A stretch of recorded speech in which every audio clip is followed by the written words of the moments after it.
My wife was In on the her knees quiet in the ninth hours, floor the hallway, hallway one held palm its flat breath, against a door she had a walked through forgotten 10,000 sweetness, times. resting A white just bakery out box of the sat tipping light. on the carpet She had beside come her, all ribbon this still way, tied. only She to kept saying find the the door same three words closed. through the wood. The It was silence nothing. was louder than any It was scream. one night. 4 to 9 It years. was nothing. And it all came I was down to standing this 6 inches moment. away on the other side of that door, He wasn't and she sure had if he no was idea. ready for what was on the She other couldn't side. see my hands. The past is In my never right truly one, gone. folded down to the size of a postage Sometimes stamp, was it a waits piece of yellow patiently, paper I'd found hidden that morning away in the lining of until her the winter time coat. is right. 3 lines. Her handwriting. My pencil. And not one word of it had anything to do with me. My name is Marcus. I'm 49 years old, and for 26 years I have made my living the same way I measure things. Rooms, mostly. Load paths, stair risers, the exact distance a person will walk from a front door to a kitchen sink 10,000 times before they die. People hear architect and picture a man in black glasses pointing at a model. The truth is duller. I run a small firm in Pittsburgh, 4 people, 2 of them part-time, and most of my days go to arguing with a county inspector about handrail height. In 2003, I bought a dead building. The old Ackerman Tannery on Delaney Street, 4 stories of soot brick with pigeons nesting on the 3rd floor and a hole in the roof you could have parked a car in. $212,000. That was every cent I had, and $11,000 I didn't. It took 6 years of nights and weekends to turn it into 9 apartments. There's a beam in that back stairwell I sanded by hand at 2 in the morning with the work light clipped to a pipe and my father's radio going on the sawhorse. I kept the top floor. Unit 9. That building has my name on the deed and nobody else's, and it has since before I ever met Renata. I want you to remember I didn't do anything clever to make that true. It was just true. I met her at a lighting showroom on the South Side in 2008. She was arguing with a salesman about the color temperature of a bulb, and she was right, and he knew it. We were married the following spring. 17 years. She could walk into a room I'd spent 9 months on, move one chair 11 inches, and make the whole thing finally work. I used to tell clients my wife had the better eye and I had the better math. Sunday morning, she'd sit on the fire escape side of the kitchen with her feet up on the radiator, reading an actual newspaper with ink on her fingers, while I made eggs. 17 years of that. That was the whole thing. Not the building. The eggs. Here's a small thing about me, because it comes up. I count silences. Not on purpose, it just happens, the way some men tap a foot. Somebody stops talking and a number starts running in the back of my head. 4 seconds. 9. 22. My mother used to say I was a boy who trusted numbers more than people. She wasn't wrong, and she wasn't saying it as a compliment. But numbers have never won flight to me. People have, and a number means nothing until you know what it's measuring. 2 more names you'll need. Bernadette runs my office. Everybody calls her Bird. 58 years old, and she has not thrown away a piece of paper since 2003. That's not a figure of speech. There's a wall of banker's boxes in my storage room sorted by job number. I hired her for exactly that. And Junie is the superintendent at Delaney Street. 66, keeps a thermos on the radiator by the mailboxes, knows every resident's car by the sound of the engine.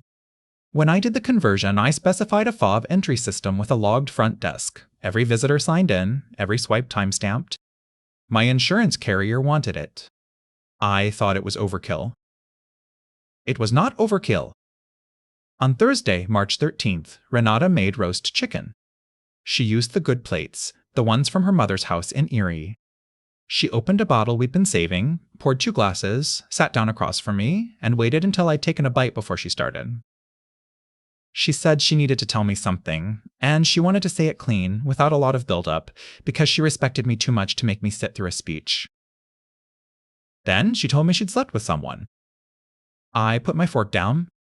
I still remember the weight of it in my hand and the small click it made against the plate, and I remember thinking that the click was louder than her voice had been. She kept going. One night, she said, November at a conference. Meaningless, that was her word, meaningless. And then she said the part I still hear at 4 in the morning. She said, "It was just biology, Marcus." Then she reached across the table, put her hand on my wrist, and thanked me. Not for forgiving her. I hadn't said a word yet. She thanked me for being the kind of man she could be honest with. I counted that silence. 41 seconds. She spent about 30 of them looking at me, and the last 11 looking at her wine. I asked her one question. I asked what his name was. She said, "Does it matter?" I said no. Then I picked my fork back up, finished the chicken, and told her it was good. And it was. Later, she stood in the bathroom doorway with her hair down and said something that landed harder than the confession had. She said she'd spent 17 years living inside my drawings. She said she loved the building, she just didn't know anymore which parts of her life she had chosen and which parts had already been drawn before she ever walked in. And here's the thing. I understood her. That's when nobody warns you about being betrayed by somebody you know that well. You can see exactly where the crack started. You can usually see your own thumbprint somewhere on it. But understanding a thing and accepting it are two different rooms. Real quick, before we go any further, if this story's already got a hold on you, do me a favor and hit subscribe and drop a like. It helps more than you'd think. Alright. Friday morning. Renata left for Chicago at 6:10 on March 14th.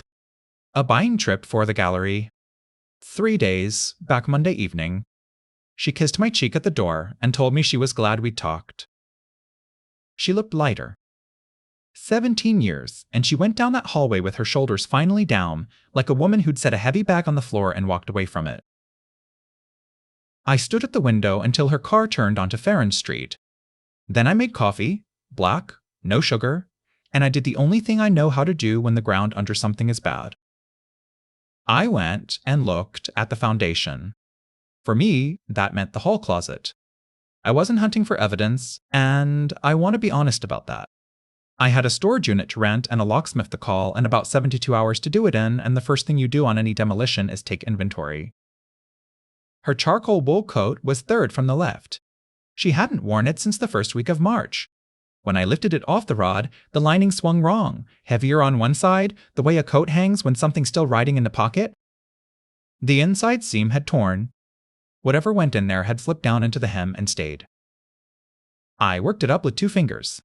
A square of paper, folded 4 times, gone soft at the creases the way paper only gets when somebody has opened it and refolded it more than once. Was yellow trace. My trace. Off the roll I keep on the drafting table in the corner of the living room, the paper I sketch on every night of my life. And the handwriting on it was hers. 3 lines. 11 feet 4 inches by 13 feet 2. 1 window, north. Enough for 2. I stood in that closet with her coat over my arm and read it maybe 9 times. Something didn't add up, and it took me a full minute to work out what. I have the original drawings for every square foot of 1400 Delaney Street in a flat file 8 feet from where I was standing. I built that place with my own hands. I have measured it more times than I could ever count. And there is no room in it, not one, that is 11.4 by 13.2. I pulled the flat file open and went through all 4 drawers, sheet by sheet, and it took me until almost 8 in the morning. Every unit. Every closet, every mechanical chase, every dead space behind the elevator shaft where the old tannery hoist used to run. 9 apartments. 41 rooms, if you count bathrooms, which I do. The closest thing I have to 11.4 by 13.2 is the second bedroom in Unit 6, and that's 11.9 by 13.2. And I know it's 11.9 because I lost an argument with a plumber about it in 2007. 5 inches. 5 inches means it isn't the same room. 5 inches means somebody stood somewhere else with a tape in their hand and wrote down what they found. So then I did something I'm not especially proud of. I took my own tape and I measured my own home. 7 in the morning, still in yesterday's shirt, on my knees, in my own hallway pulling a tape across a floor I poured. I knew what I'd find. I'd known before I started. I think I just wanted the number to be wrong, because if the number was wrong, then the note was about us, and if the note was about us, then the last 17 years still had a floor under them. The number was not wrong. Nothing in that apartment was 11 feet 4 inches wide. I sat down on the floor with my back against the radiator, on her side of the kitchen, where she read the paper with her feet up, and I read those 3 lines again. 11 feet 4 by 13 feet 2. 1 window, north. Enough for 2. You know what your mind does. Mine built it. I'm an architect. That's not a skill, it's a condition. I gave that room a floor and a ceiling before I could stop myself. North light, which is the light every artist wants, flat and cool and honest all day. 13 too deep, so a bed on the long wall. Enough for 2. She had written it on my paper. That was the part that kept getting me. Off my roll, on my table, in my house, probably at my drafting stool with my lamp on. She had stood in the one room I built for myself and measured a room somewhere else. I folded it back along her creases. 4 folds, exactly the way she'd left it, because the paper had a memory and I didn't want to give it a new one, and I put it in my shirt pocket.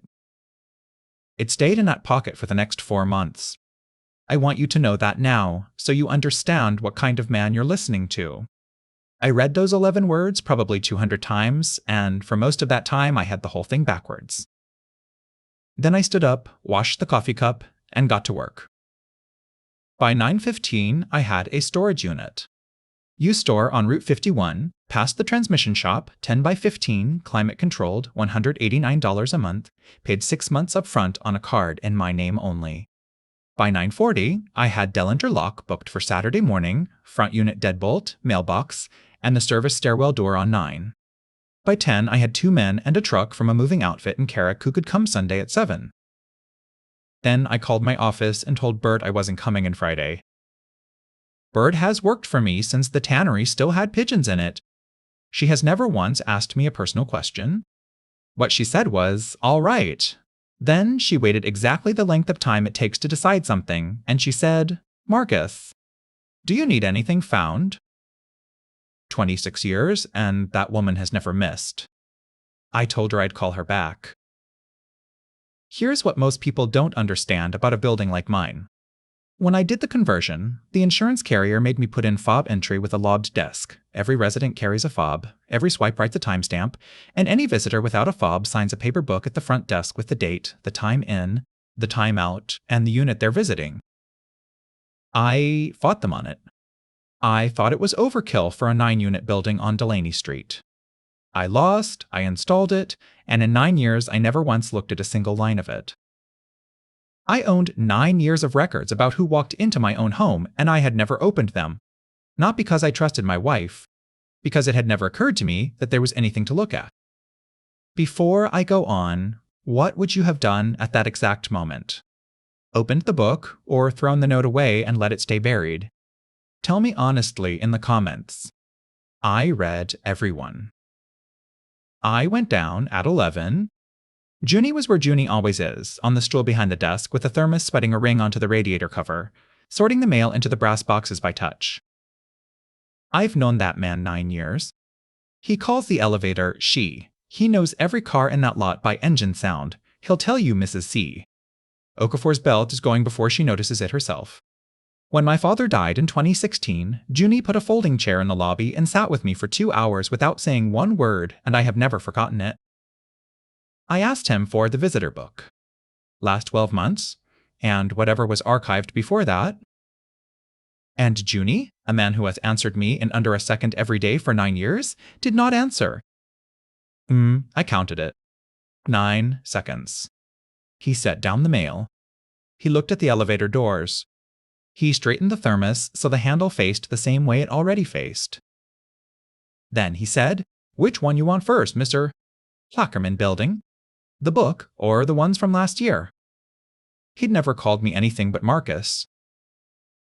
He bent down and pulled the current book out from under the desk, and then he went into the back room and came out with 2 more, rubber banded together, and the rubber band was new. Fresh, white, still stiff. Those books had been handled recently and not by me. I asked him if there was anything he wanted to tell me. He looked at me for a long time. Then he said, "I got 14 months to my pension, Marcus," and he went back to the mail. Real quick, if you're still with me, hit that subscribe button and drop a like. It genuinely helps this channel more than you'd guess. All right. I took the books upstairs.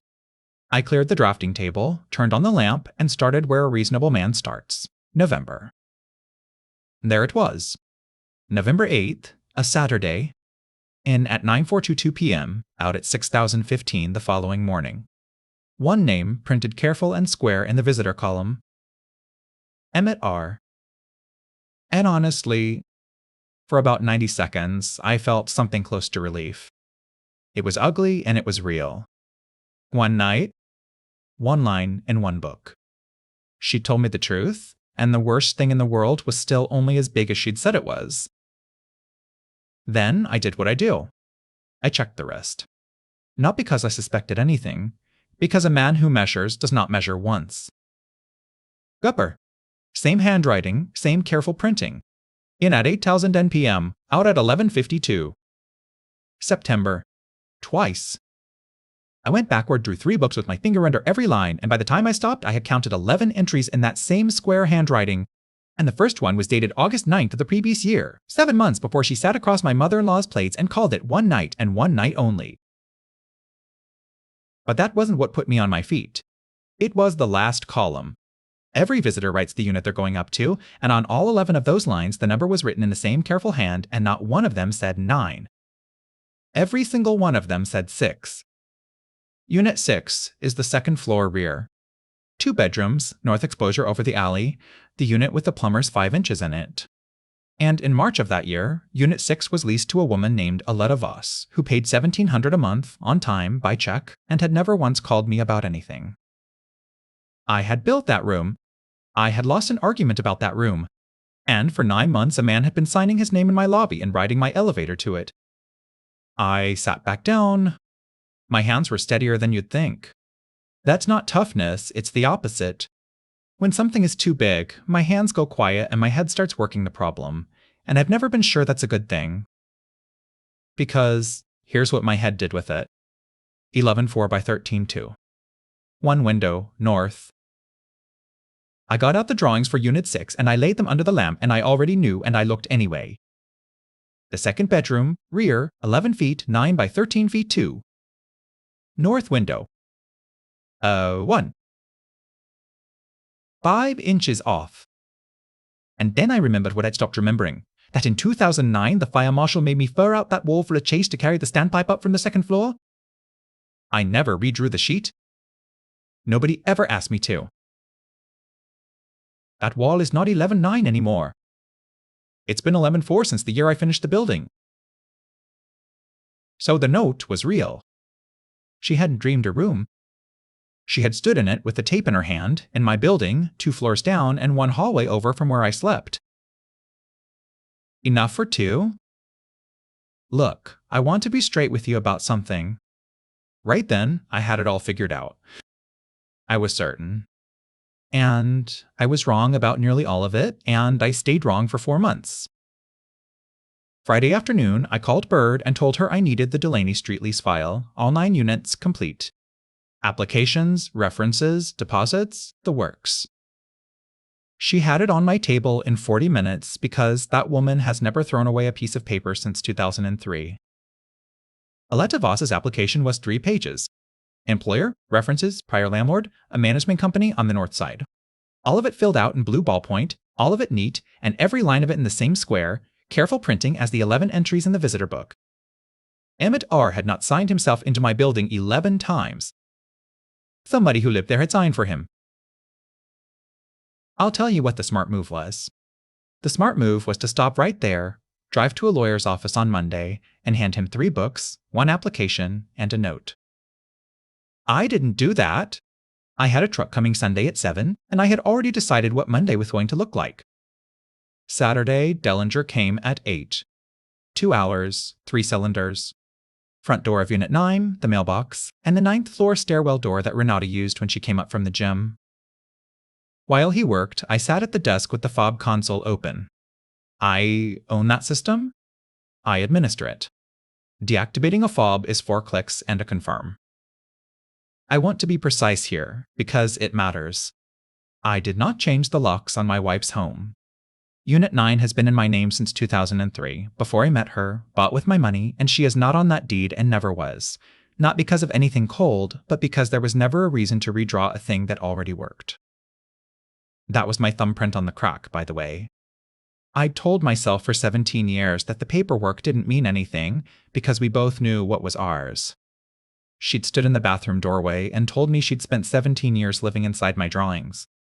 And here I was, proving her right with a locksmith.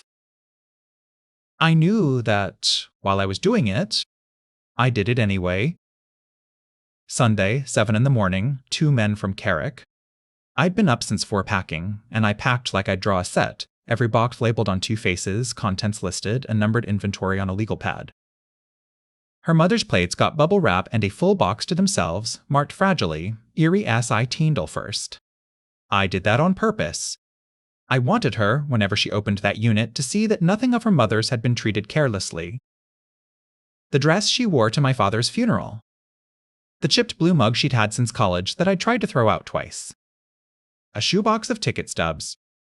17 years fits in a 10 by 15 with room to walk around, and that is a thing I wish I didn't know.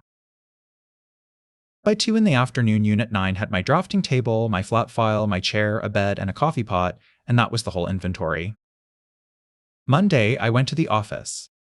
Worked a full day on a fire stair detail for a job in Wilkinsburg. Ate lunch at my desk.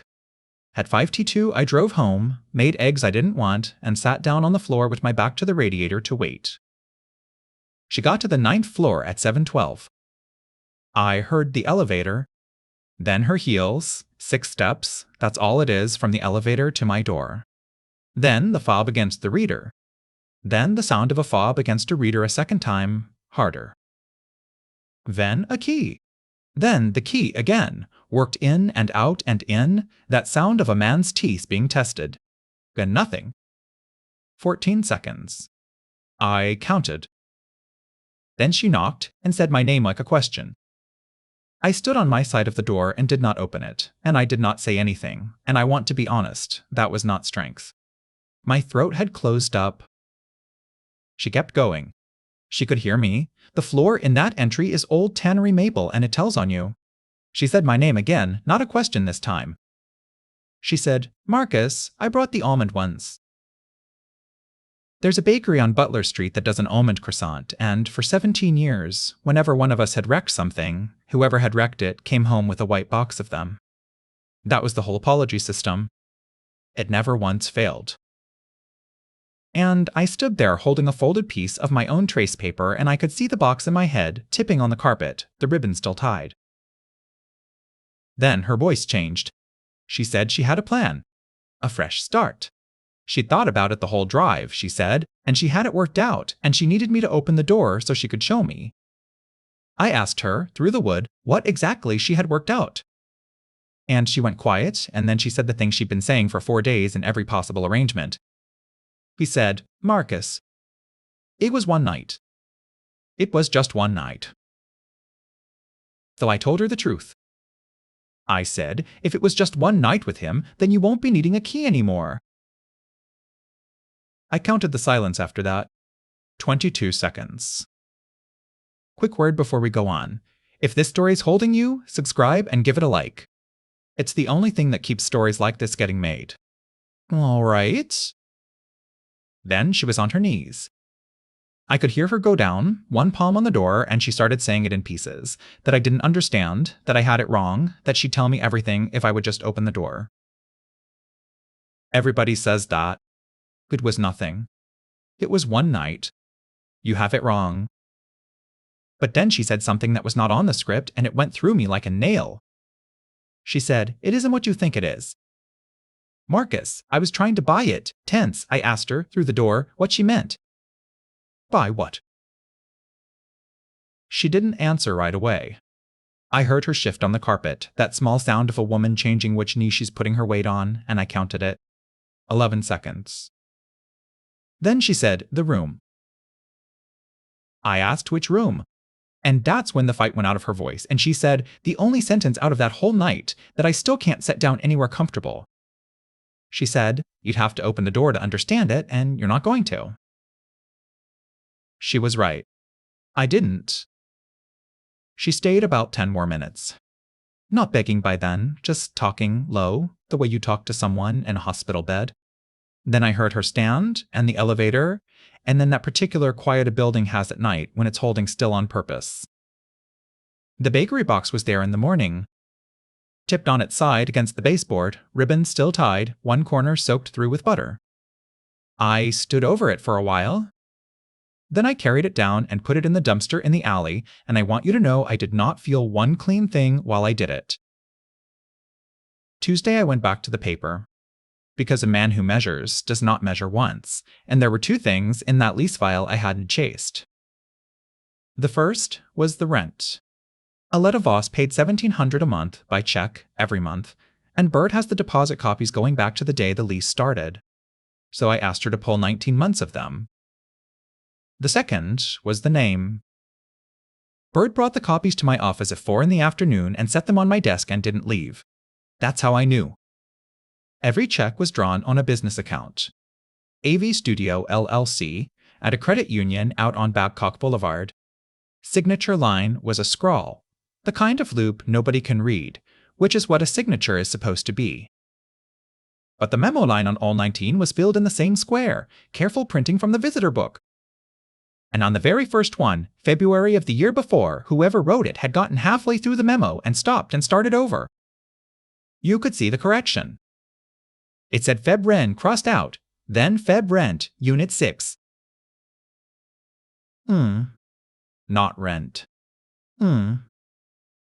That's what I called her when we were alone. 17 years. I sat there a minute. Then I asked Bird to hand me the application again, and I read the name at the top of it slowly, the way you read a word in a language you almost know. Aletta Voss. Her mother's name? Aletta Voss of Erie, Pennsylvania, who died in the spring of 2019, whose good plates were on my table the night my wife told me it was just biology.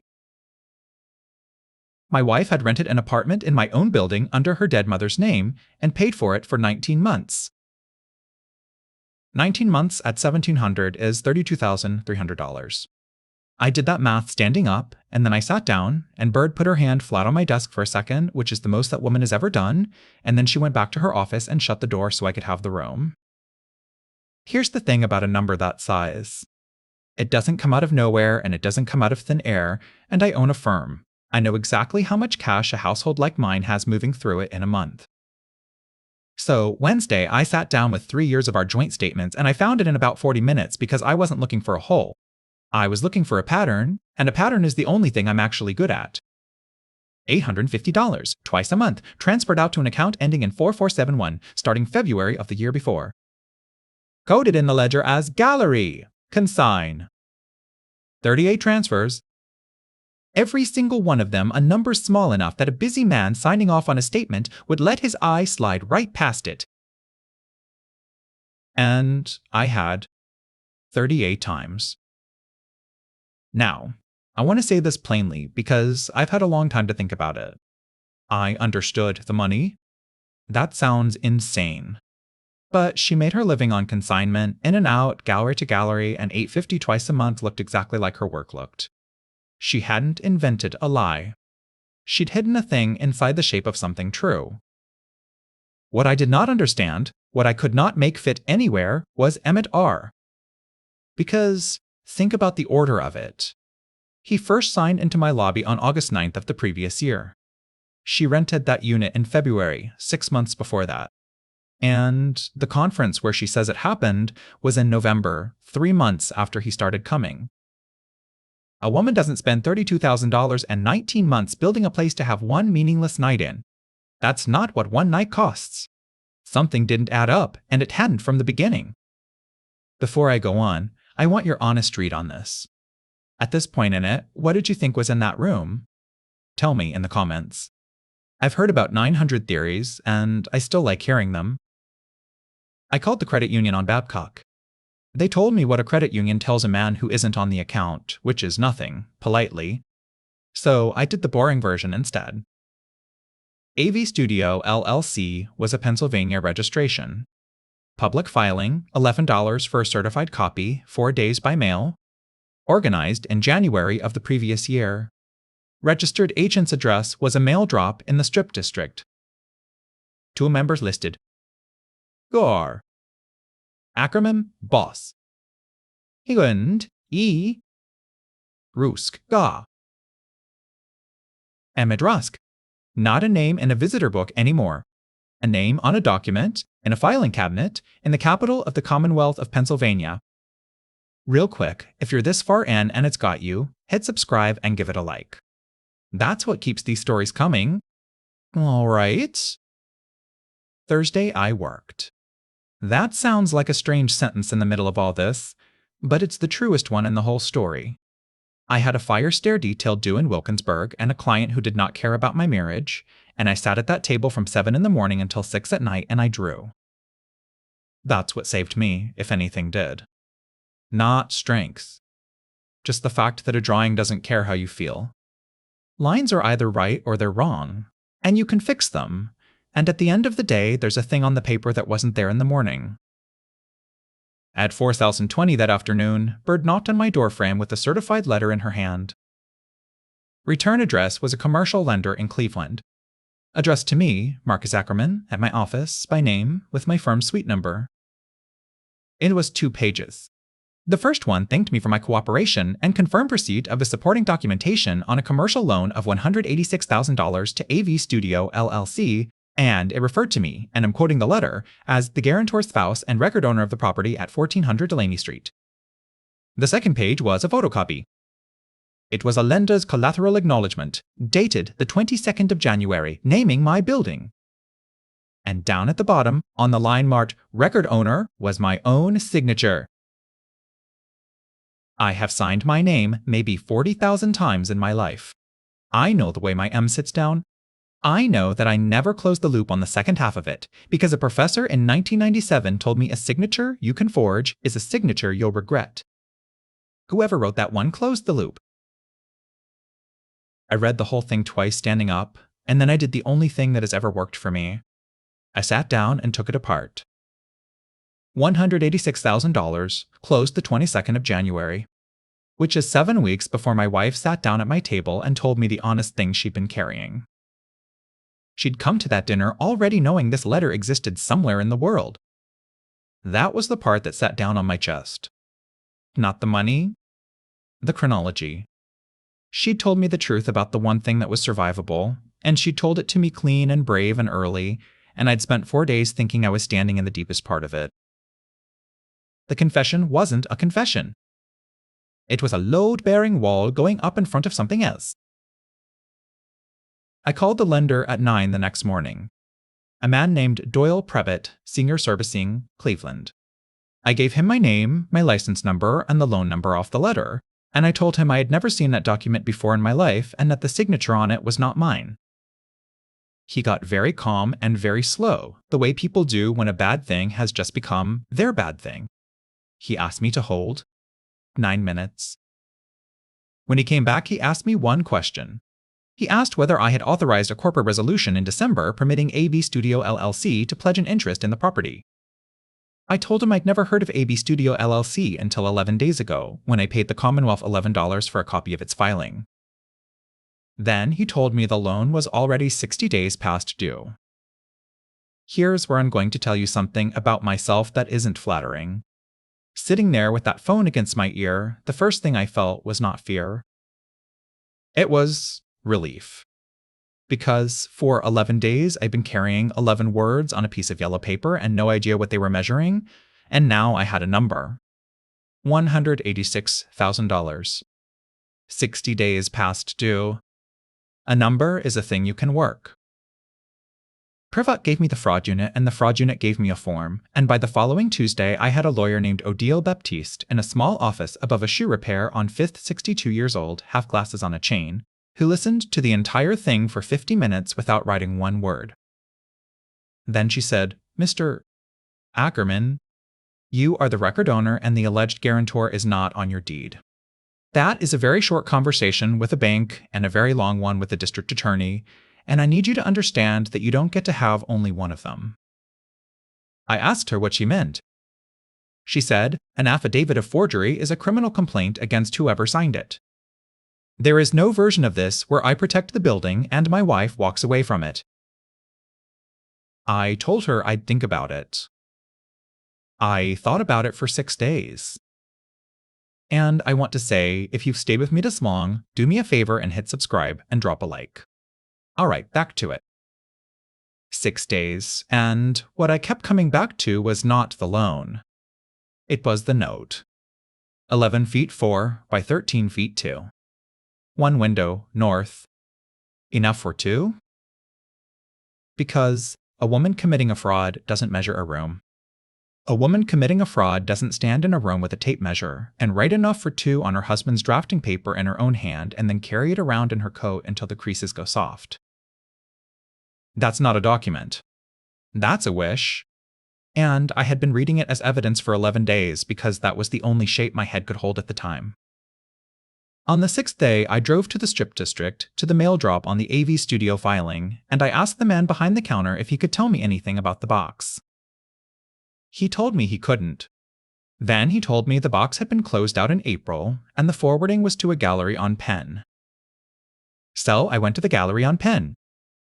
It was a long white room with a concrete floor, and there was a young woman at a desk in the back with a stack of bubble wrap, and I asked her whether she'd known of Renata Ackerman Voss. She lit up. She said everybody did. She said Ren had run the artist residency program on the 2nd floor for years before the funding fell out from under it in 2023, and that half the people showing work in that room had come through it. I asked her what the residency was. She said it was a room. One room, upstairs, north light, and an artist got it rent-free for 6 months while they made a body of work. She said there'd been a waiting list 40 people long, and when the money went, Ren stood in that room and told everybody she'd find another one somewhere if it took her 10 years. Northlight. Enough for two? Then I asked about Emmett Rusk. The girl's face did something complicated. She said, "Oh, Emmett," and then she said he'd been the one who was going to fund it. I sat down on a bench in that gallery for a while. So here's what my wife had actually been building 2 floors down from where I slept for 19 months. A room in my building under her mother's name, paid for out of $850 twice a month that she'd hidden inside the shape of her own honest work. A residency. Enough for two artists at a time in a north-lit room that was 11 feet 4 inches wide because in 2009 a fire marshal made me fur out a wall. And she'd never told me because for 17 years the drawings had all been mine, and she had wanted exactly one thing in her life that she had measured herself. I understood that. God help me, I understood it completely. That's the whole trouble with being married to someone that long. You can see the entire shape of their reasoning even while it's going through you. But understanding it did not put my signature back on the right piece of paper. Because none of that explains the loan. A residency doesn't need $186,000, and it doesn't need my building pledged as collateral, and it does not need a signature with the loop closed. So, on the 7th day, I called Odile Baptiste and I asked her one question. I asked her whether the lender's file would show who physically delivered the collateral acknowledgement to the closing. She said it would. She said every lender keeps a transmittal log and that I was entitled to it as the record owner and that she'd have it inside a week. It took 9 days. It came in a manila envelope with about 40 pages in it, and I went through them at the drafting table with the lamp on, the way I'd gone through the visitor books, one finger under every line. The transmittal log was on page 31. Documents received, by date, by hand, initialed at the counter. January the 22nd. Corporate resolution, collateral acknowledgement, guarantor's spousal consent. Delivered in person. And in the column marked delivered by was a name that was not Emmett Rusk and was not my wife. It was a name I had said out loud in that lobby 1,000 times, standing next to a thermos on a radiator. And underneath it, in the notes column, some clerk in Cleveland had written 7 words that turned the whole thing over, per instruction of owner's representative, see attached. Page 32 was the attachment. It was a photocopy of a single sheet of paper, and I knew what it was before I read one word of it because I know my own letterhead. Ackerman Design Studio, 1400 Delaney Street, 4th floor, Pittsburgh, PA. The gray rule under the name that I said at 3/4 point in 2004 and have never changed. It was a letter of authorization dated the 9th of January naming Junie Julius Everett Nadeau, printed out in full the way I'd never once heard him say it, as my authorized representative for matters relating to the property.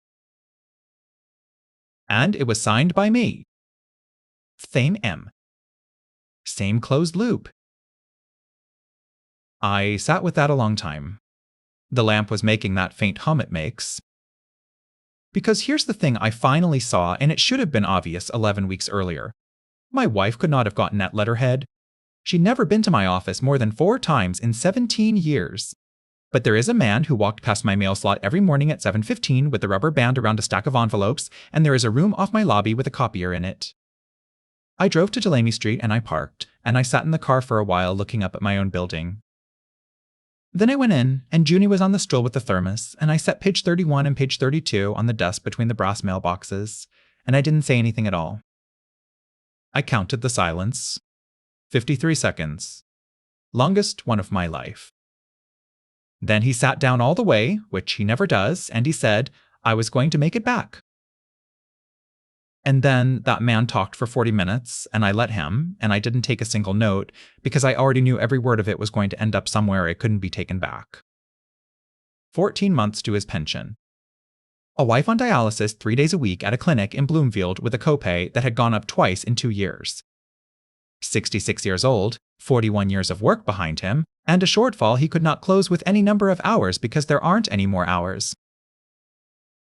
He said Emmett Rusk had been coming to see Wren about the residency since August, and Junie had signed him in 11 times, and he'd listened to both of them at that desk talking about a room with north light like it was a church they were going to build. He said Wren had gotten a number from Rusk, 40,000, to fit the room out and endow the first 2 years. And he said Rusk didn't have 40,000. He said Rusk had a way to get 186,000 against a building, and the man on the inside who could get a piece of letterhead. Then he said she never knew about the loan, Marcus. She thought that money came from him. She still thinks it. I asked him why he did it, which is a stupid question, and I ask it anyway. He said, because you'd have said yes if I asked you, and then I'd have owed it to you for the rest of my life. And I want to tell you I had something to say to that. I didn't. I stood in my own lobby holding 2 sheets of paper, and I could not find one word. Real quick, if this story stayed with you, subscribe and give it a like before we get to the end of it. It matters more than you know. Odile Baptiste filed the affidavit on a Tuesday in July. And I want to be very clear about what I did and didn't do, because this is the part people asked me about. I didn't chase anybody. I didn't confront anybody in a parking lot. I didn't post one word anywhere. I gave a lawyer a stack of paper I had every legal right to hold, and I answered every question anybody asked me truthfully, and then I went to work and drew fire stairs. The building was clear by September.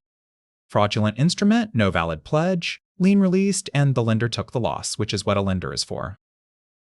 Emmett Rusk was indicted in October. He had done it twice before, in Ohio, to a woman who ran a dance company. He is not a monster. He is a man who found out at some point that people building a beautiful thing will hand you the keys to their whole life and never once ask to see your bank statement. Junie pleaded in November. He got probation and restitution, which was the best anybody could have hoped for, and he lost the 41 years and the pension both. His wife still goes to Bloomfield 3 days a week. I have not spoken to him since the lobby, and I think about him more than I think about Rusk, and more than I think about the money.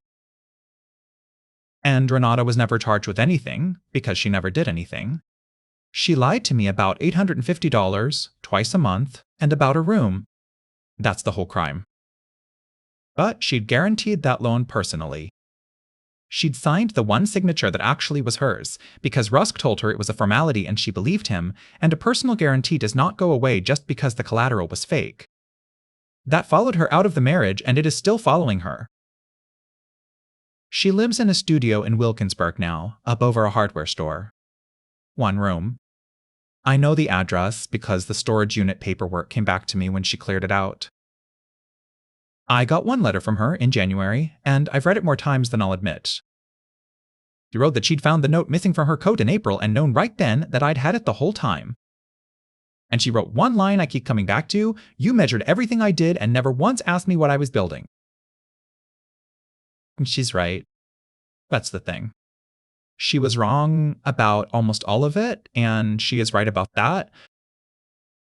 I still have the note. It's under the glass on my drafting table, third quadrant, where I can see it while I work. 11 feet 4 by 13 feet 2. One window, north. Enough for 2. And in April, I finished June at 6. North light, the plumber's 5 inches, the whole thing. It's a residency now, 6 months, rent-free, 2 at a time, and the first 2 were a printmaker from Braddock and a woman who does enormous quiet paintings of parking lots. The little brass plate by the door says, "The Voss Room," because that was her mother's name and it was hers first, and because I am the man who owns the building and I get to decide what's on the door. I didn't tell her. Somebody will, eventually. That gallery on Penn has a long memory and a lot of mouths. I'm 50 now. I still make eggs on Sunday. I still count silences. That never went away. And last Sunday morning, the one in that kitchen ran about 400 seconds before I stopped counting, and it didn't hurt. That's the whole thing I've got your report. You can't measure the weight of a betrayal by how long it took. One night, she said. One night? But a thing doesn't weigh what it lasted. It weighs what it was holding up. And freedom without a foundation isn't freedom. It's just falling with the lights on.